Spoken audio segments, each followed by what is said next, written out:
Well, now let's move to the long-suffering Pokrovsk front. Everyone understands perfectly. This is yet another sacred goal for Putin and his pack. Accordingly, the situation here is heated to the limit.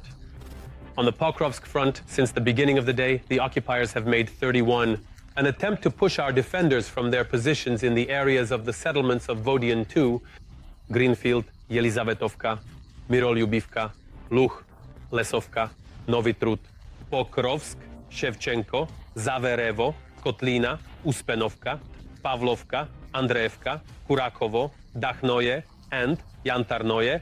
The defense forces are holding back the onslaught and have repelled 30 enemy attacks. One clash is still ongoing, currently. Well, in Pokrovsk itself, they are suspending the operation of the mine. The situation in the city is getting worse as the enemy is attacking from two sides, trying to encircle the city. One of the obvious tasks that the occupiers set for themselves is to cut off the access routes to the city. The TSN filming crew finally made it to Pokrovsk to see the places that have become significant over more than 10 years. The confrontations in the Russian-Ukrainian war. But the main thing is how people are trying to survive there. TSN correspondent Natalia Nagorna will tell us more about this. In Pokrovsk, we can stay for no more than an hour. The soldiers of the 109th Brigade.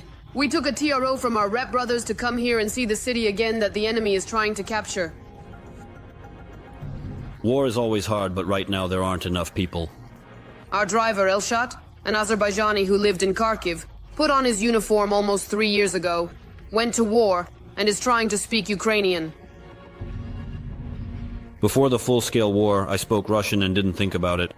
Right now in the army, not just because of the army, but because of the war. Overall, it's necessary to learn the language. I'm not doing very well, but I'm trying. About the defense of Pokrovsk, which the Russians have been trying to take for more than 6 months now, he says they are holding on. The brigades are holding the defense. There are a few of them, not enough people, not enough equipment. We're holding on. We're entering the city not the usual way, and through the back alleys to that part, which is conditionally further from the front lines. We're in Pokrovsk, all the windows are shattered. We came due to thick fog. We're trying to take in Pokrovsk. That there is thick fog. We're trying to take in Pokrovsk while it's still intact, not destroyed. We can still show how charming this little Donetsk town is. Our former hotel? We can still show how charming this little Donetsk town is. Oh, there's our former hotel. There are many places here that I can mention. Our hotel, since we used to stay here often when we were on business trips. Our supermarket. We were just buying groceries here not long ago. But now they are either closed or completely destroyed. I used to get my nails done here. Vitaly is with us in the car, he's a local. We used to go to school to kindergarten. But now we had to evacuate the family. Everyone has left. He's looking for apartments and houses to call his friends later and tell them if their homes are still intact. To see his own house. Is your house destroyed? And of course, to see his own house. Is your house destroyed? Oh. Still intact. Despite the fact that things are like this now, Vitaly doesn't believe it. He doesn't want to believe that the house could be occupied. Do you believe that Pokrovsk will hold on? Well, honestly, if... Of course I believe. I'm deliberately talking about Pokrovsk for a longer time so that those who are looking for familiar buildings can take a good look at it.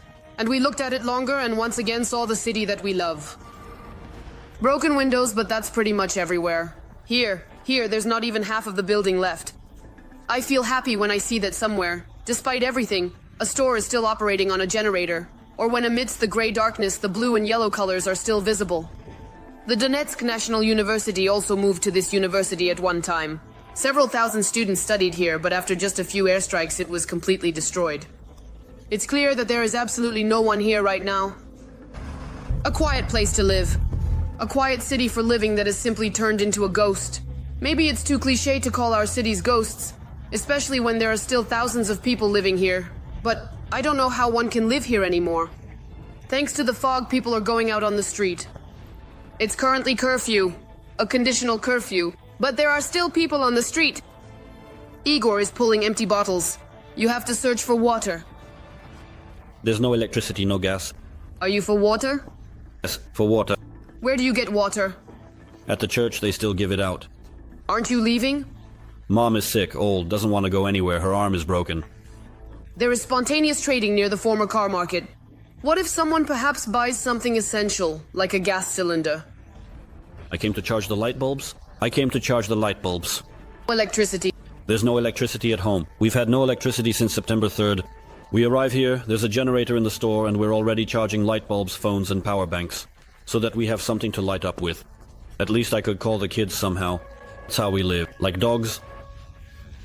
Hungry, abandoned dogs are here and honestly everywhere. And indeed also despair. I have no job, no pension, no benefits. There's nowhere to go and no money to go with. People have gathered near the now non-functioning gas station. We met some acquaintances. Here you can only communicate like this. They won't be able to call each other? Everything is exploding, they're shooting. Well, what can you do? There's no electricity, no water, no communication. Who works in taxis? So are there a lot of customers? Not a single one. Why? There are no people. Well, there's no talk. How can you make a call? There are still a lot of people left here. People are moving around the city with bags and carts. Buses still come here, but the minibuses haven't been running for a long time. We're going home. My husband is at the beaches. Where am I going? Go. Every time we leave this city, we promise ourselves that we will definitely come back someday. For now, we are coming back. Well, now let's analyze the operational situation on the Novopavlivka and Orikhiv fronts. The enemy is getting more aggressive here. On the Novopavlivka front, the invaders attacked 10 times near Constantinople, Velika Novosilka, and Vremivka. 3 attacks by the occupiers have already been repelled. The fighting continues. The enemy also bombed Novopil and Constantinople. On the Orikhiv front, the occupying forces launched one assault on our troops' positions near Novodanilivka. A battered, tormented land, drones flying around, burnt equipment, and bodies that cannot be retrieved.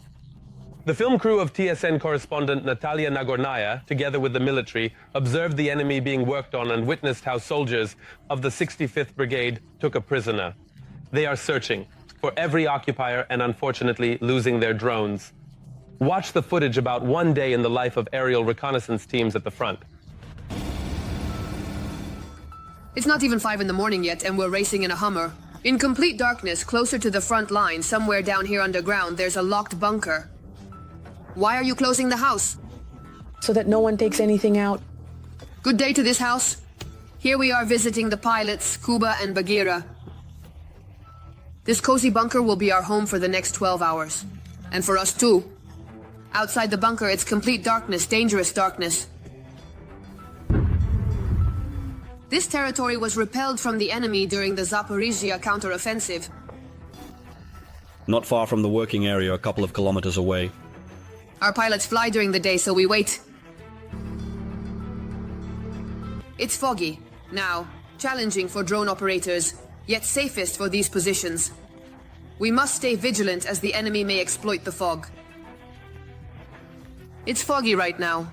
On the one hand, this is the worst weather for a drone operator to operate, but on the other hand, these are also the safest times for these positions. You hear that? Even cars are driving by, even though it's usually not common to drive here during the day for safety reasons.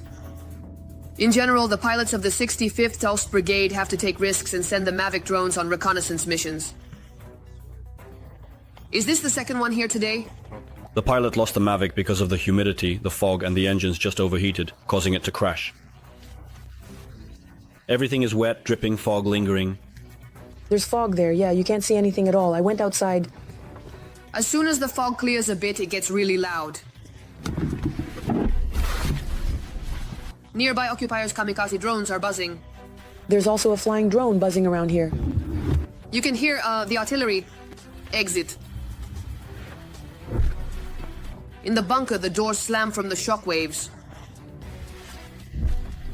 Kuba says that it gets even more fun here in the evening. Kotsay orange package. They're launching Grad rockets in the evening, but everything's coming in, all the double barrels. Heavy artillery, as they say, is doing its job.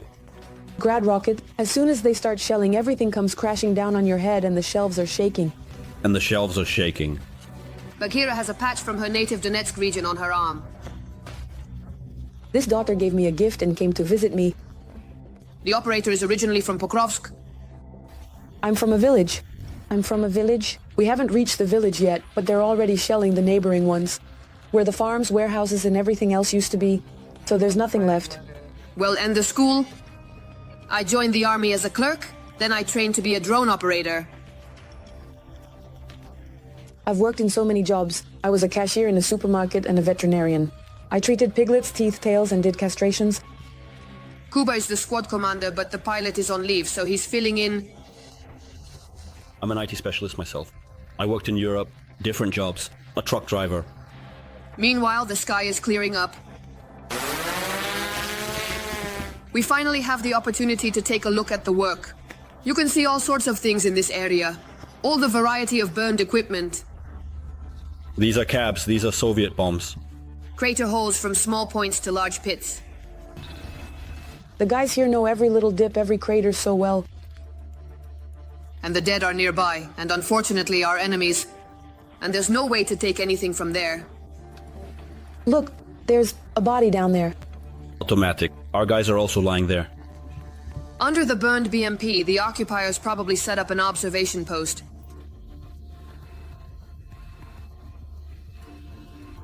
We watch the war, but we talk about peace. Who would believe that it could be quiet again in the dugout under the worksite? Sooner or later, it will all start over again. But there might be some period when it gets quieter. Well, it's quiet for a while. Would you return to live in your hometown near Pokrovsk? No. Why? Ruins. How many years will it take to rebuild? I haven't even decided what I want to do in civilian life yet. Do you want to go back to civilian life? Well, of course I do. The drone footage is becoming dynamic. Suddenly, we're live watching how the soldiers of the 65th Brigade are capturing a prisoner. He wasn't processing complaints, but this often happens, that they are surrendering. We planned a trip. An FPV drone blew up. Our driver was brave. Right in front of the vehicle that is taking us out, an FPV drone exploded. Our driver, once again that day, did his dangerous job.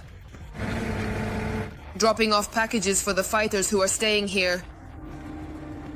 As we gather from the positions of the exhausted fighters. Broken buildings, destroyed villages, and towns that have become the frontline rush by outside our windows.